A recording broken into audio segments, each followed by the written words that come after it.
여러분 안녕하세요. 예, 오늘은 적응기 중에 미국의 그 의약품 구매랑 관련해서 약간 그 주제로 약간 말씀을 드리려고 합니다.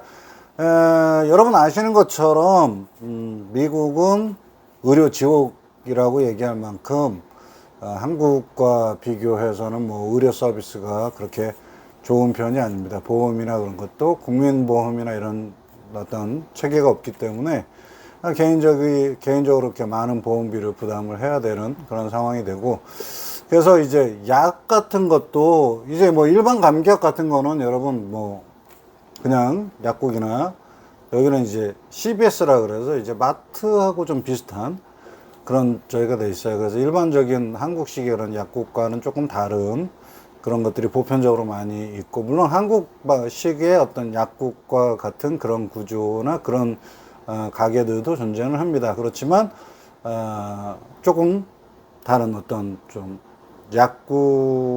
약국이지만 다른 뭐 그로서리나 과자, 간식 같은 것도 파는 그런 체인점 형태로 되어 있는데, 감기약이나 그런 것들은 그런 데서 사시면 돼요. 그리고 뭐 의사 진단이 필요한 약들도 이제 그쪽에서 그 의사 진단서를 넣게 되면 프리스크립션이라고 부르는 그것을 이렇게 넣어주게 되면 거기서 이제 약을 조제를 하는 약은 별로 없는 것 같아요. 그래서 약을 무슨 약을 주면 한 달치 하면 30개 카운터에서 이렇게 다 따로 담아줘서 주는 그런 형태가 되는데, 제가 여러분 신분이 없는 상황이었다가 뭐 이제 영주권을 취득하고 그러면서 이제 의료보험이 없었던 시기가 있었고, 그 다음에 의료보험이 있었던 시기가 있는데, 의료보험이 없었던 시기에는 병원 가기가 참 어렵죠. 의사 만나서 한 10분 정도 얘기하는 것만으로도 한 200, 300불씩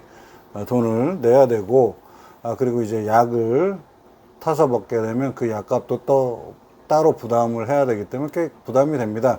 근데 이제 어쩔 수 없이 정기적으로 의사를 만나야 할 경우들이 있잖아요. 그리고 약을 정기적으로 받아서 이제 먹어야 하는 그런 상황들이 생기는데, 액면가 그대로 페이를 하려고 하면은 돈이 많이 들어요. 아무리 싼 약이라도 뭐 20불 이상, 한 달치 20불 이상, 뭐 다른 약들과 비교해 보면 뭐 그렇게 큰 금액이라고는 할 수는 없습니다만, 그래도 좀 부담이 되는 금액이긴 하죠. 그래서 말씀드리고 싶은 거는, 이제 처음에 제가 보험이 없던 때에 이제 약을 받으러 갔는데, 그 병원에서 의사들하고 이제 얘기를 하다 보시면 의사들이 이제 쿠폰을 발행을 해줘요. 그 쿠폰이 뭐냐면 RX라고 하는 앱입니다. 그래서 앱을 다운받아서 가입을 하시면 쿠폰 적용을 받습니다. 그래서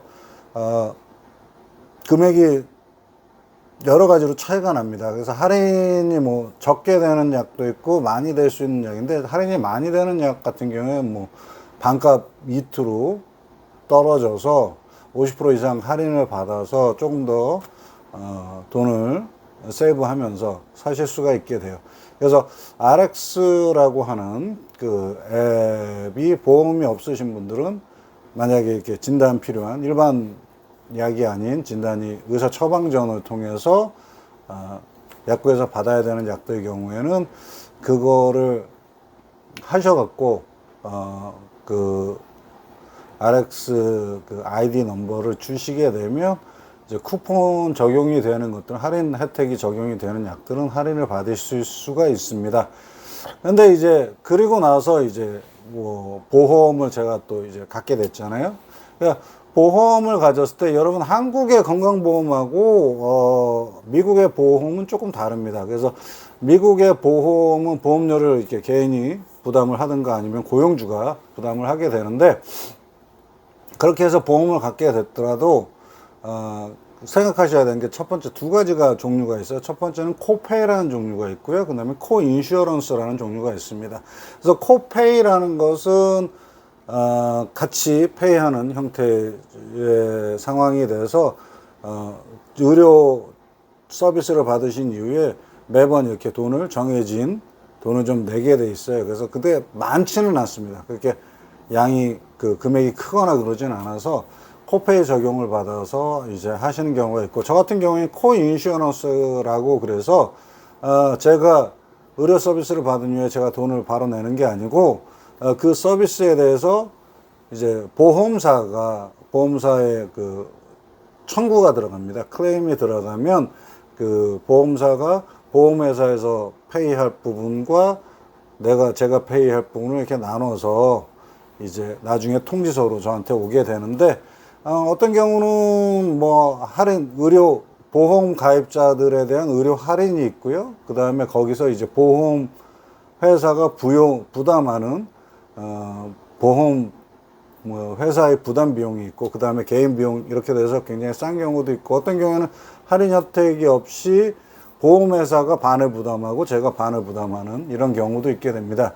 그래서 요 두 가지 같은 의료보험을 갖고 있다고 해도 그 적용되는 방식이 그 어떤 보험 서비스에 가입되어 있느냐에 따라서 조금 다르고, 그리고 한국과는 달리 미국의 의료보험뿐만 아니라 뭐 자동차 보험도 마찬가지인데 디덕터블이라는 게 있어요. 그러니까 디덕터블은 뭐냐? 어느 일정 수준의 돈은 개인이 아웃 오브 포켓, 개인이 부담해야 된다는 거예요. 그래서 가입자가 그 일정 수준의 돈을 부담을 해야 되고, 이 금액을 넘기게 되면 그 다음부터는 이제 보험회사가 다 돈을 내게 되는데, 그래서 한동안 디덕터블이라는 것이 그 한국에서 이제 여행자 보험 같은 경우에는 디덕터블이 있었거든요. 디덕터블 뭐 100불 해갖고 여행 왔다가 병원에 가거나 그랬을 때 100불은 기본적으로 내야 되고, 그 다음은 보험회사가 처리해준 이런 게 있는데, 제가 아는 바로는 정확한지는 모르겠습니다. 제가 들은 바로는 그 이후에 이제 한국에서는 디덕터블이 보험 회사나 저기에 따라서 뭐 불공정 거래처럼 돼 있다 그래서 없어진 걸로 알고 있습니다. 그러나 아직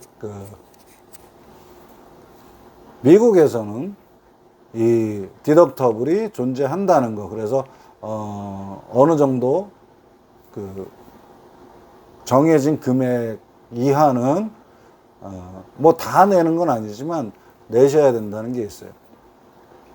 그리고 이번에 제가 경험한 것 중에 또 재밌는 것 중에 하나가 뭐냐면, 여러분 제가 이제 건선이 발병이 됐습니다. 아시는 분들은 아시겠지만 건선은 면역체계 이상으로 생기는 병인데, 그래서 이것 때문에 이제 스페셜리스트 피부과 의사를 만나게 됩니다. 근데 피부과 의사도요, 여러분 한국처럼 피부과 병원을 바로 찾아가서 만날 수 있는 게 아니에요. 그 가정의학 패밀리 닥터가 있고요. 그 다음에 그 닥터를 만나서 닥터가 이제 레퍼런스라 그러죠. 의료 소개장 같은 거로 이렇게 써주게 됩니다. 그러면 그걸 가져가서 이제 피부과 의사를 만나게 되는데, 피부과 같은 경우에는 피부과를 찾는 게 조금 걸렸어요. 왜냐하면 의사가 이렇게 리스트를 줬는데 그 리스트에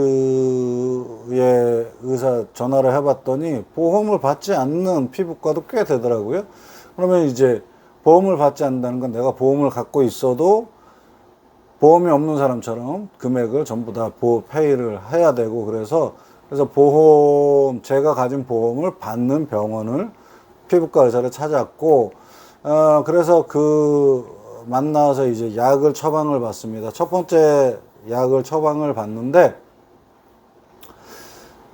약이 좀 효과가 있는 것 같아서, 제가 건선이 좀 오래되기도 하고, 건선이라는 게 특별한 치료약은 아직까지는 없는 걸로 알고 있습니다. 그 유전자 이상이기 때문에 재발도 많고, 뭐 어차피 뭐 당뇨병처럼 그렇게 가지고 가야 되는 그런 병으로 알고 있는데, 그러다 보니까 이제 약을 뭐 가장 효과적이고 좀 강한 그런 약을 처방을 받았어요. 그래서 써서 했는데, 이 약의 단점이 이제 간 기능에 이상을 준다. 간에 부담을 줘서 간에 데미지를 입게 된다 하고 하더라고요. 그래서 약을 복용하면서 한 달에 한 번씩 이제 피 검사를 하게 됐는데 결과가 그 간 검사가 별로 좋지가 않았어요. 간 수치가 꽤 높아져서 의사가 간이 손상되기 전에, 수치가 높으니까 손상되기 전에 이 약을 끊자 해서 끊었습니다. 그리고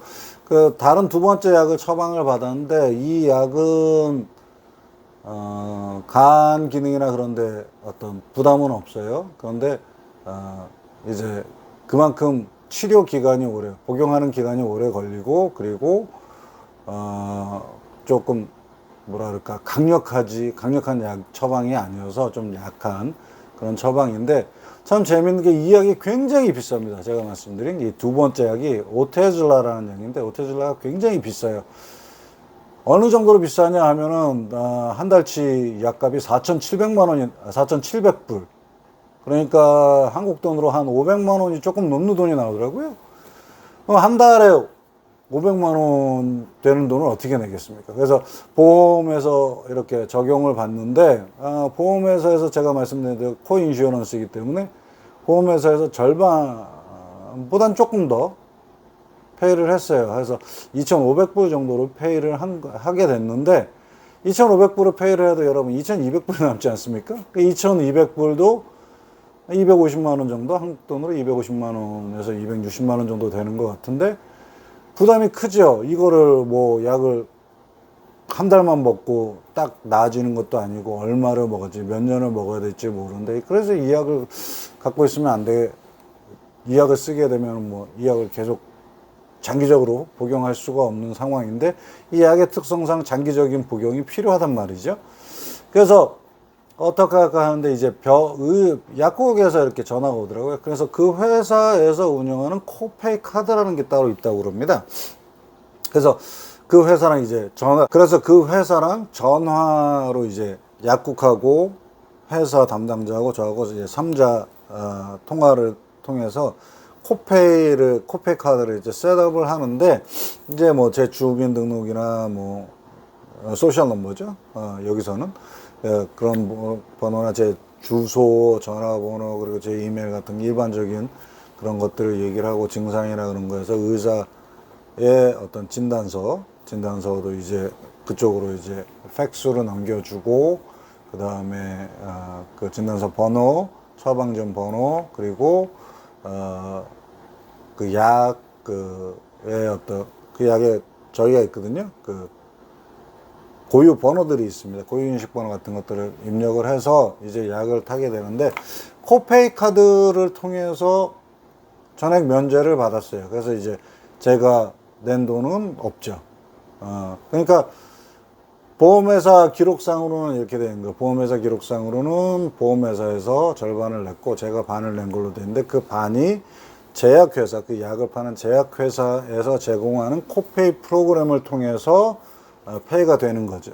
그러니까 제가 봤을 때는 상당히 희한한 얘기예요. 왜냐하면은 약을 만들어서 약값을 이렇게 할 텐데, 보험회사에서 받고 그 다음에 나머지는 자기네 회사에서, 말하자면 시체말로 하면 퉁쳐주는 거죠. 퉁쳐줄 거면은 왜 값을 그렇게 비싸게 해서 어렵게 만드는지, 보험이나 저기라서 보험에서 어느 정도 딱 커버가 되면 그 나머지는 다 무료 뭐 이런 식으로 할 수도 있는데, 그렇게 안 하더라고요.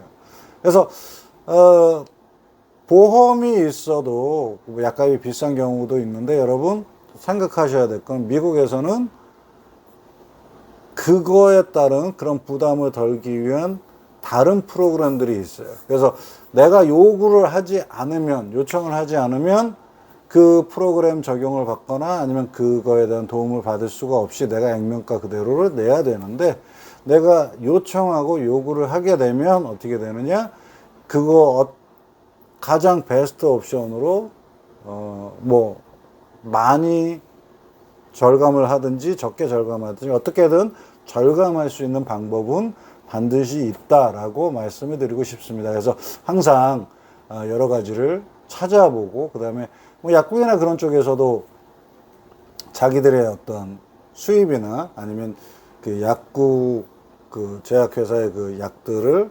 보급하는 그런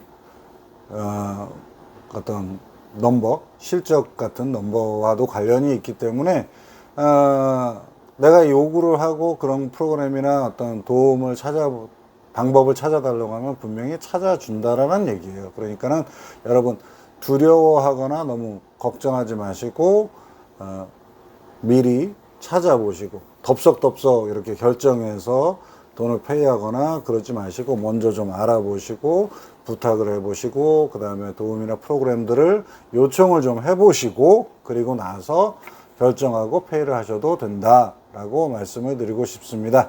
예, 그래서 오늘은 적응기 중에 이제 보험에 관해서 그리고 이 보험을 통해서 약을 공급받는 것에 대해서 그리고 약값이 비싸거나 보험이 커버가 안 될 경우에 그런 데에도 뭔가 좀 찾아보면 어떤 방법들이 생길 수 있다. 그리고 그 방법들을 적극적으로 요청하고 이용하셔야 된다라는 취지의 말씀을 드렸습니다.